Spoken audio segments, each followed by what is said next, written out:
What's up, everyone? Back for another beer review, and today is Wednesday, which of course means it's time for another Western Europe Wednesday here on the channel. And the beer I'm reviewing today, once again, comes from the Big Ditch Brewing Company, and they're out of Buffalo, New York, and this is the Tower, the 2023 vintage. So this is a rye whiskey barrel-aged barley wine that comes in 11.4% alcohol by volume. No IBUs listed. Time of review. This bottle is approximately 1 year old. So today is the Wednesday before Thanksgiving 2024, and some folks refer to it as Thanksgiving Eve. However, a Big Ditch refers to it as Stoutsgiving, and that's because they have an annual release on this day of a bunch of different beers, the vast majority of them being huge imperial stouts, barrel-aged imperial stouts, imperial pastry stouts. Every year for pretty much the past 5 or 6 years, they've been doing this. This year, they're releasing, I think, 3 different beers in their Aqueduct series, the Reserve, the Rare, and then the Double Barrel, which the second barrel is Grape Brandy. Definitely going to get my hands on all 3 of those, but looking forward to that one the most. They're also releasing a wheat wine, and then in addition, they're releasing a couple in their Mudlark series, which is their big imperial pastry stout series. They're doing an almond joy variant and a cinnamon bun, or maybe it was called cinnamon roll variant. So probably going to grab one of each this year, but on this day, the last couple years, I have reviewed one of the prior releases, and despite the fact that it's called Stoutsgiving, it's the Beer Patrol, and we don't do anything proper here, so why not review the only non-stout they released last year? So this is a big rye whiskey barrel-aged barley wine. They're using Wild Turkey Rye Whiskey barrels, and yeah, I'm really looking forward to this one. I was just in the mood for a barrel-aged barley wine more so than a stout, so I thought this was the one to review. We're going to get into it. Now, I don't think I reviewed or drank any of the releases from last year on camera, which that's one thing that I'm really bad at. When it comes to like the big Black Friday releases and things of that nature, whether it's Bourbon County or some of these Big Ditch beers or just in general, any kind of barrel-aged beer, I'm like, oh, they can just age. They can stay in my cellar. They can stay in my darker beer fridge, blah, blah, blah. And then I just don't drink them. I got to start drinking more of them. So hopefully I'll drink some of these from last year, some of the new ones they release over the next couple months through the winter months, maybe dip into some Bourbon Counties and actually get my shit together. But anyway, we're going to pour this into the hashtag proper glassware. Now, you guys know that the only thing I like more than barley wines is barrel-aged barley wines, and especially if they're in rye whiskey barrels. Like, sign me up. This is like a beer made for me. I love rye, especially when it comes to beers, whether it's actually brewed with rye or rye whiskey.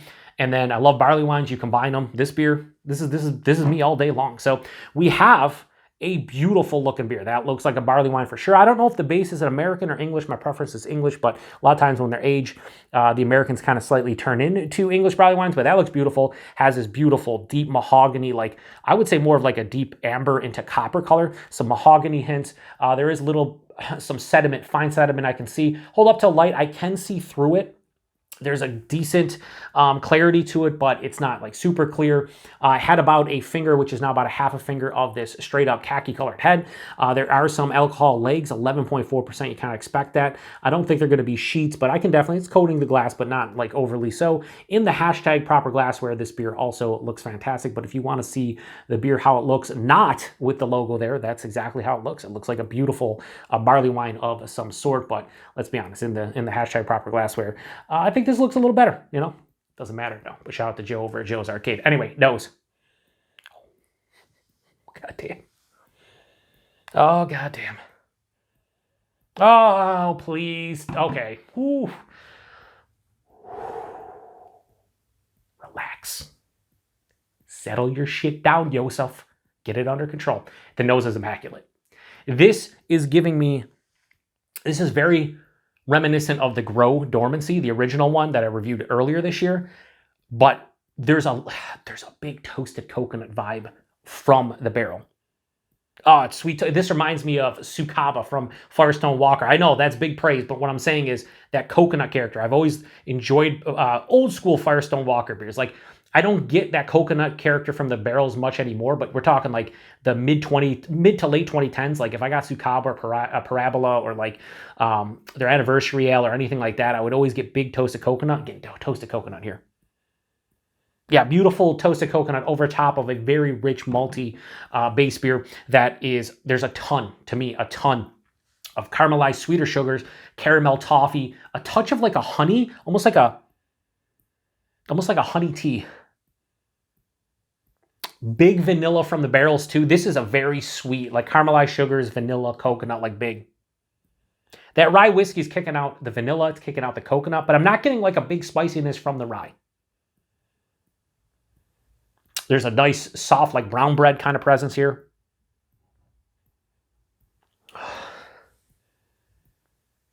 Dark fruits. This is one of those barley wines where the dark fruits aren't as prominent. It's getting kind of overrun by the coconut, the vanilla, and like the caramelized sugars, but I'm okay with that. Maybe a little bit of like, and this is my default darker fruit, a sweet dark cherry, like a little bit of sweet dark cherry. Not really that figgy, datey thing, maybe a touch of like a raisin. Maybe a slight hint of like a cocoa powder. I don't know how this was fresh, but holy fuck does this smell amazing. I just could sit here and hope, just like, I don't even need to drink this beer. Like, I could just be happy smelling the fucking thing. The aromatics are jumping out of the glass. Again, toasted coconut leading the way, vanilla from the barrel. Definitely, there's a little bit of like a whiskey thing going on, like a peppery kind of whiskey. But again, it's spicy from a peppery standpoint, but it's not like specifically rye, which is kind of a bummer. But the base malty goodness from the barley wine's kind of screaming. It definitely smells more like an English barley wine. There's no hop character here. I just want to get into this.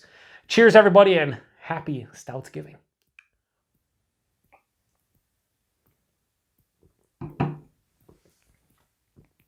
Boys and girls, that is delicious. Oh my God, is that delicious.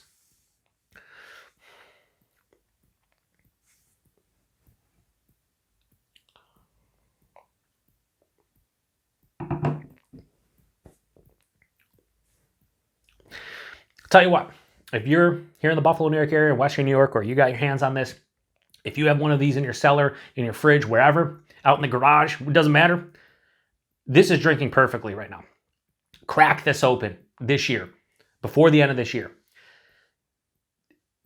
It's superb. Body mouthfeel.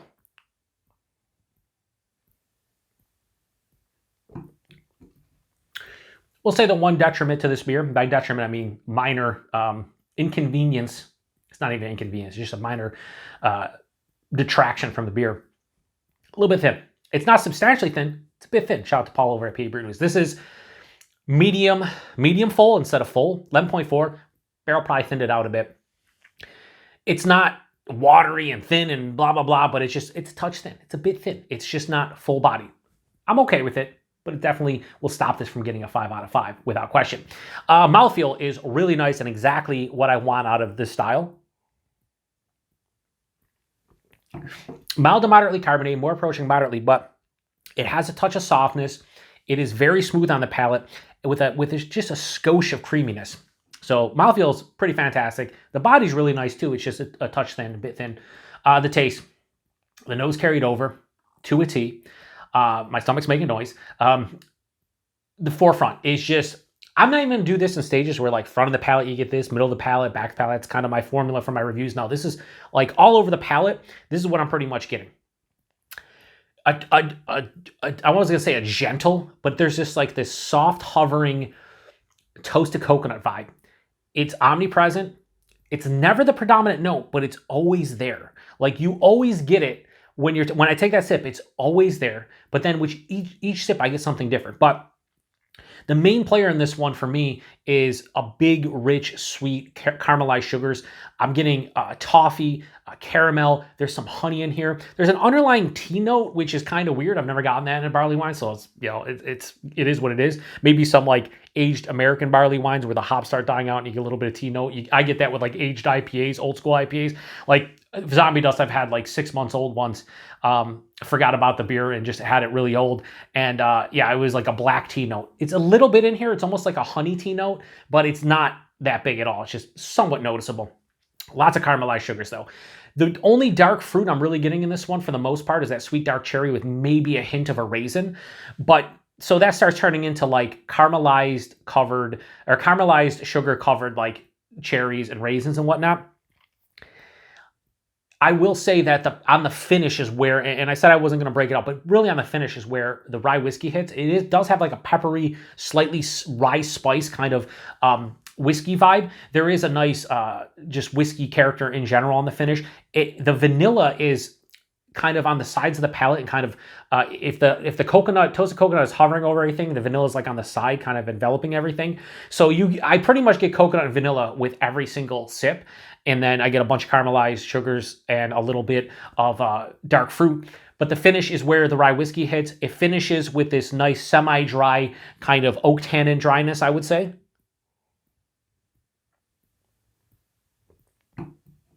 Yeah, for sure. And then it has a very mild, like earthy bitterness. I would say this is an English barley wine. Even if it's listed as American, this is drinking like an English barley wine. It's not that big on hop character. It's very minute. It's sweeter, more caramelized sugars. It's not really that balanced. This is rich, decadent, and sweet. It's not cloying after those first, whatever, half dozen sips. But I could see taking down that bottle might be a chore. We'll see. I'm going to work through it the rest of the night. But from front to back, this is just a very flavorful rye whiskey barrel-aged barley wine. 11.4%, huge warming in my chest. It's warming going down. This is a beautiful beer for the late fall into early winter. You could sit down. This will warm you up over the course of a couple-hour period, drinking it down. Perfect sharing beer, too. If you were to crack this open, you split it. Each one of you get 8.45 ounces of it. But this is just a really this is an exceptional rye whiskey barrel-aged barley wine. This is fantastic. Like, kudos to Big Ditch. Again, Stoutsgiving, known for the stouts, but they usually throw on like one non-stout they'll release.